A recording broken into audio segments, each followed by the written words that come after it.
안녕하세요, 여러분. 오후하로 배우는 경영 전략. 오늘은 사슴과 뿔 이야기를 통해 겉으로 보이는 것보다 실용적이고 본질적인 가치의 중요성을 이해하고 애프터페이의 성공 사례와 빈페스트의 실패 사례를 통해 자원 기반 관점 이론을 학습하고자 합니다. 우리는 이 이야기를 통해 어떤 교훈을 얻을 수 있으며 비즈니스나 현업에서 어떻게 실천하고 활용할 수 있을까요? 지금 시작합니다.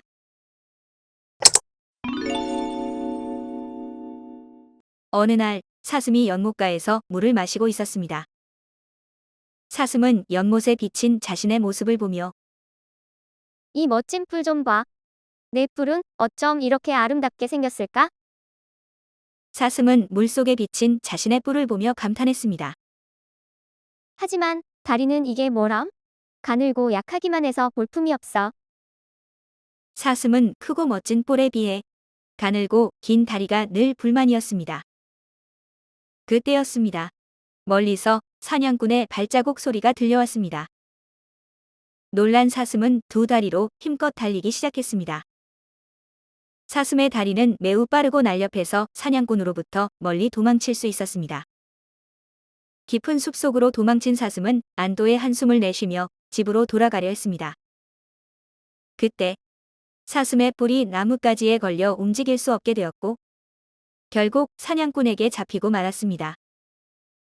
사슴은 그제서야 자랑스레 여기던 뿔이 오히려 자신을 위험에 빠뜨렸다는 것을 깨달았습니다.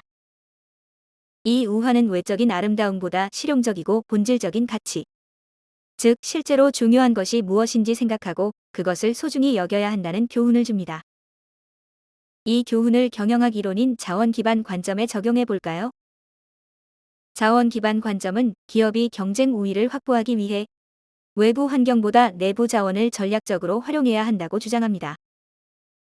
사슴이 빠른 다리를 소홀히 여기고 큰 뿔에만 집중한 것이 위기를 초래했듯이 기업도 겉으로 보여지는 자원에만 의존하면 경쟁 우위를 잃을 수 있습니다.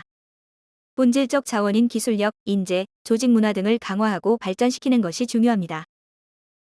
애프터페이의 차별화된 비즈니스 모델과 데이터 분석 능력은 경쟁사들이 모방하기 어려운 자원으로 작용했으며 이를 효과적으로 관리하는 시스템을 갖추어 글로벌 시장에서 지속적으로 성공할 수 있었습니다. 애프터페이는 바이 나우 페이 레이터라는 BNPL 모델을 통해 소비자들에게 큰 가치를 제공했습니다. 소비자는 금리 부담 없이 즉시 구매하고 판매자는 결제 유연성을 통해 구매 전환율을 높일 수 있었습니다. 즉, 전통적인 결제 방식보다 금융 스트레스를 줄이고 소비자의 구매 결정을 가속화하는 중요한 가치를 창출했습니다. 애프터페이의 BNPL 모델은 초기에는 새로운 결제 방식으로 시장에서 희소성을 지녔습니다. 전통적인 할부 결제 시스템이 일반적이었던 상황에서 애프터페이의 혁신적인 모델은 소비자와 판매자 모두에게 차별화된 희소 자원이 되었습니다. 또한 애프터페이는 초기부터 다양한 소매업체와의 파트너십을 통해 빠르게 성장했습니다. 이는 네트워크 효과를 극대화시킨 중요 자원으로 많은 판매자들이 애프터페이와 제휴함에 따라 소비자들의 접근을 더욱 쉽게 만들었습니다. 애프터페이는 고객 행동 패턴을 심층적으로 분석하고 소비자의 결제 신뢰도를 평가하는 알고리즘을 개발했습니다. 이러한 기술적 역량은 애프터페이가 경쟁사들에 비해 차별화된 고객 경험을 제공하는 중요한 자원이 되었습니다.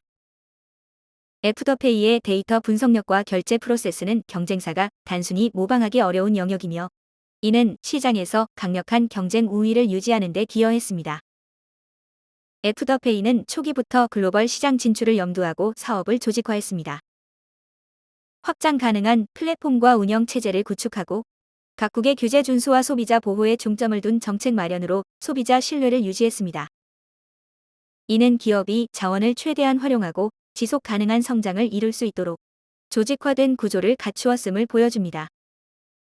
반면 빈페스트는 전기차 시장에서 차별화된 기술적 자원과 경쟁 우위를 확보하지 못했으며 조직적으로도 확장을 효과적으로 관리하지 못하면서 글로벌 시장에서 경쟁력을 상실했습니다. 빈페스트가 전기차 시장에 진출할 때에는 이미 글로벌 제조사들이 우위를 선점하고 있었습니다.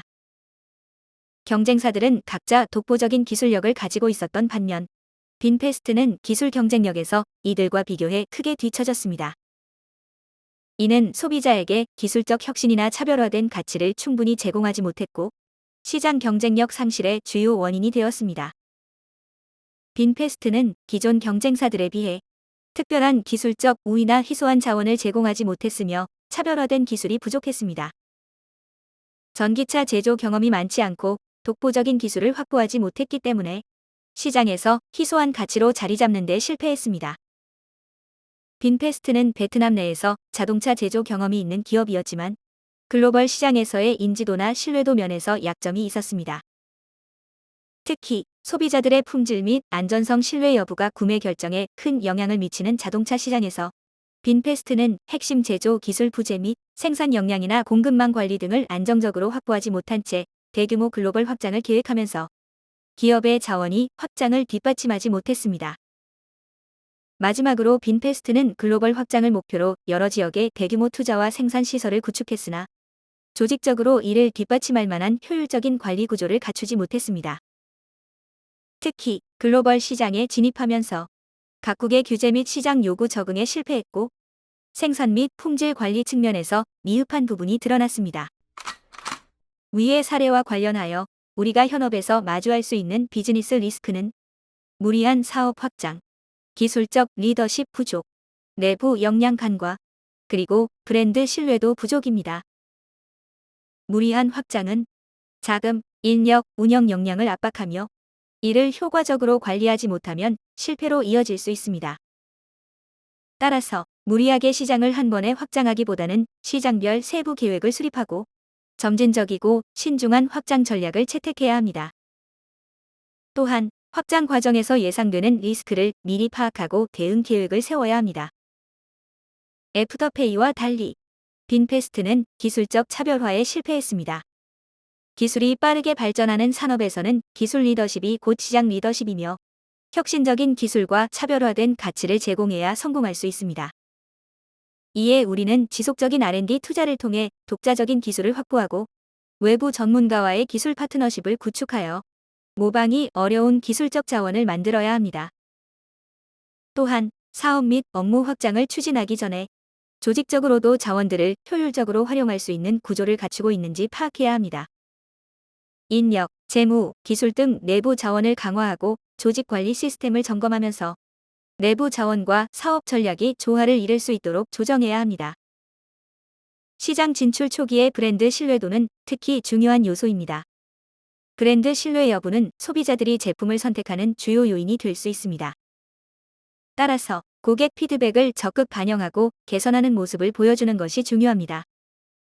또한 효과적인 마케팅을 통해 긍정적인 이미지를 구축하고 고객 충성도를 높이기 위해 경험을 개선하고 고객 지원 프로그램을 강화하는 것도 필요합니다.